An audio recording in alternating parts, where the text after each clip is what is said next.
అన్యోన్యస్మిన్ అన్యోన్యాత్మకతా మధ్యస్య సత్యానృతే మిథినీకృత్య అహం మమ ఇదమితి నైసర్గికోయం లోక వ్యవహార. ఇప్పుడు చూడండి, మీరు హాయిగా చూస్తే శరీరం ఉంటుంది, శరీరానికి చేతనత్వం ఉంటుంది, మీ మనస్సు ఉంటుంది, మనస్సులో తలంపులు ఉంటాయి, అహం వృత్తి ఉంటుంది. కానీ అహం వృత్తి ఉన్నా ఆ అహం వృత్తి ఇదం వృత్తిని గుర్తిస్తున్నా, ఇదం వృత్తిని గుర్తిస్తూ శరీరం అంతా చేతనత్వాన్ని వ్యాపించి ఉన్నా, అంతా ఉన్నప్పటికీ కూడా నేను నేనై ప్రకాశిస్తూ ఉన్నాను. నేను ఈ శరీరం కాదు అని గుర్తించగలుగుతున్నాను, నేను ఇంద్రియాలు కాను అని గుర్తిస్తున్నాను, నేను ప్రాణం కాను అని గుర్తిస్తున్నాను, నేను ఇదం వృత్తి కాను అని గుర్తిస్తున్నాను. గుర్తుపెట్టుకోండి, అక్కడితో అయిపోలేదు సాధన. అహం వృత్తి కూడా నేను కాను, అది కూడా ఒక వృత్తి, ఒక కల్పన. అందుకనే లలితా సహస్రనామంలో ఒక మంచి మంత్రం, కల్పన రహిత కాష్ట కాంత అకాంతార్థ విగ్రహ.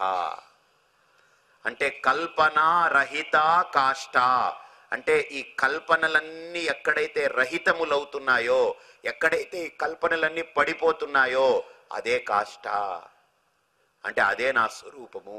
అంటే శరీరము నేను అనుకుంటున్నాను, అది కల్పన, తీసేశాను. ఇంద్రియాలు నేను అనుకుంటున్నాను, అదే కల్పన, అది తీసేశాను. ప్రాణము నేను కాను. ఇప్పుడు ఇదం వృత్తులు నాచే గుర్తింపబడే మనస్సు నేను కాను. వీటన్నిటిని గుర్తించే నేను అహం వృత్తి, అది కూడా ఒక కల్పన. బాగా చూడండి, ఇప్పుడు నేను అనే వృత్తి వ్యక్తమైతే కల్పన, కానీ ఇప్పుడు అది కల్పన అని గుర్తించాం. వ్యక్తమైతే మటుకు నాకేంటి లాభం? నాకేమైనా నష్టమా? అహం వృత్తి ఇప్పుడు మేలుకుందనుకోండి, అహం వృత్తి లేచింది, నీటి మీద బుడగ పుట్టింది, ఓకే, అది ఒక బ్యూటీ, ఎంజాయ్ చేస్తాం. అర్థమైందా? ఇప్పుడు ఈ ఈ పుట్టుమచ్చ అంటారు కదా, పుట్టుమచ్చ అంటారు.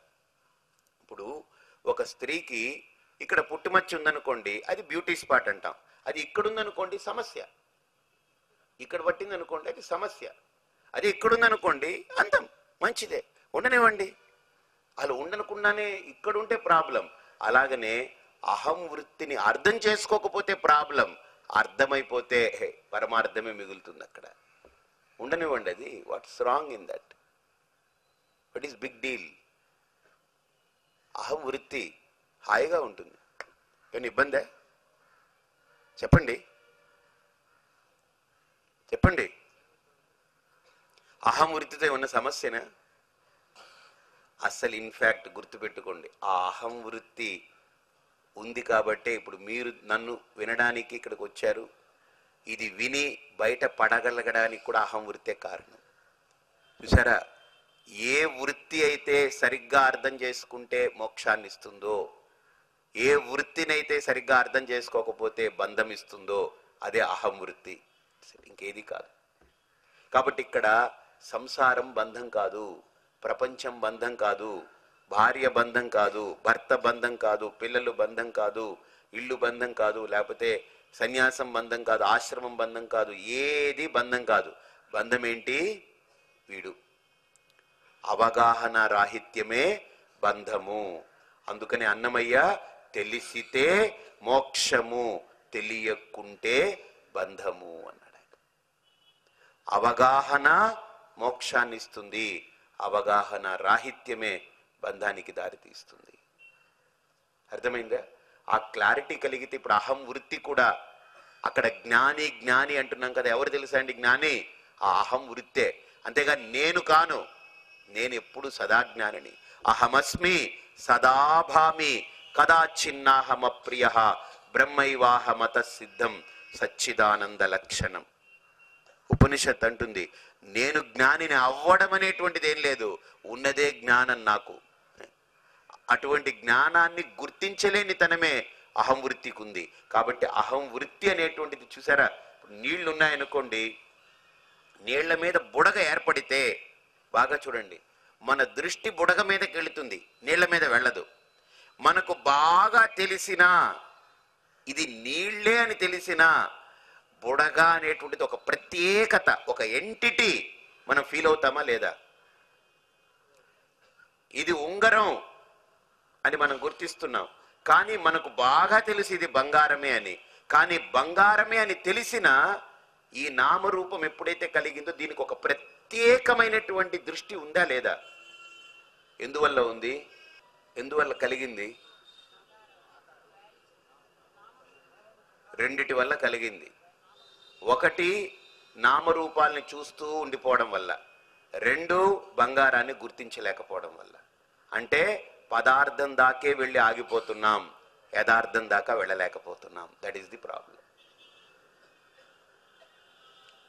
వస్తువు దాకే వెళ్ళి ఆగుతున్నాం, వాస్తవం దగ్గరికి వెళ్ళలేకపోతున్నాం. రూపం దాకా వెళ్ళి ఆగుతున్నాం, స్వరూపం దగ్గరికి వెళ్ళలేకపోతున్నాం. అలాగనే అహం వృత్తి వరకు వెళ్ళారు అని అంటే ఒక రకంగా మీ సాధనలో చాలా కష్టపడి ముక్కుతూ ములుతూ మనం పైకి చేరుకున్నట్టే. కానీ అక్కడికి వెళ్ళాము, ఇంకా చేరుకున్నాము, అయిపోయింది అనుకోకండి. అలా అనుకోనే శిష్యుడు పొరపాటు చేశాడు. కాలేదు. ఆ అహం వృత్తిగా నేను మిగిలిపోయాను అని అంటే అది ప్రమాదమే. అది అంతకంటే ప్రమాదం ఇంకొకటి లేదు. ఎందుకంటే ఈ దేహాన్ని తొలగించవచ్చు, ఇంకోటి తొలగించవచ్చు, మనం చూపించవచ్చు. ఇప్పుడు అహం వృత్తే వాడైపోయినాడనేటువంటి జ్ఞానం నిర్ధారణ అయిపోయింది అనుకోండి, దాన్ని తొలగించడానికి దొరకదు మనకది. కాబట్టి ఇక్కడ అహం వృత్తి కూడా ఒక సవికల్పమే, ఇట్ ఈస్ నాట్ నిర్వికల్పం. అందుకనే నిర్వాణ షట్కంలో శంకరులు అంటారు, అహం నిర్వికల్పో నిరాకార రూప విభుత్వాచ్చ సర్వత్ర సర్వేంద్రియానాం అహం భోజనం నైవ భోజ్యం న భోక్త చిదానంద రూప శివోహం శివోహం అంటారు.